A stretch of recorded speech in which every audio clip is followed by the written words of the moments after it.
annabi gwarzo. Allah ga gallanin ka tsare man da shi daga sharran mahasada da miyagun gari wanda take yau kansa to kai.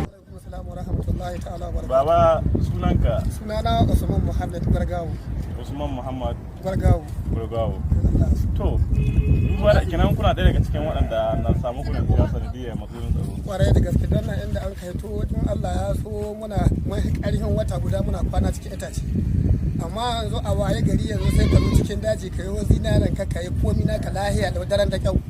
Ma'ana dai kenan kasancewa wannan gwamnati ce mai wadda ta mai da hankali kan sha'anin tsaro na kokarin ganin kowa ya samu an samu kwana da ido an samu zaman lahiya kenan abin da take nunawa dai an samu sauyi. A sauyi kwarai da gaske sauki yanzu Allah ya kawo shi muna gwamnati addu'a Allah ya sa gama lahiya.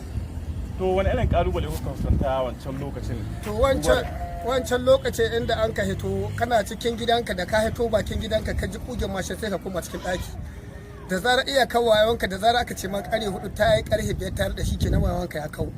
Sai dai ka zaɓi wurin zama ka wani dutse sama ko cikin wasu itace haka da kai da iyalin ka yara suna tsuwa suna ƙarawa har misalin ƙarfe 5 na asuba sannan ka koma cikin gari. Amma yanzu a waye gari yanzu sai ka zo ka yi kwancin ka bisa hilo lahiya lau ka yi hiri da kai da iyalin ka son rai.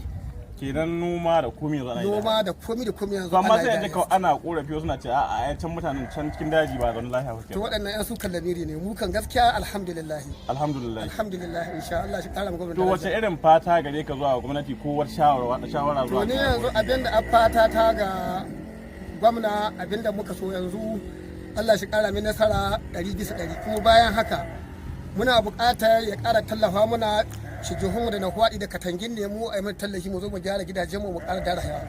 Masha Allah. Insha Allah. To assalamu alaikum. Amin wa alaikum assalam. Baba ubangiji Allah ya ƙara kawo zaman lafiya mu doriya wannan jiha. Allah kuma ya saka mu da mai rija kuma na da alheri a bisa kwazonsa. Allah sa ya ƙara muke shi lafiya. Da samun zaman lafiya. To amin.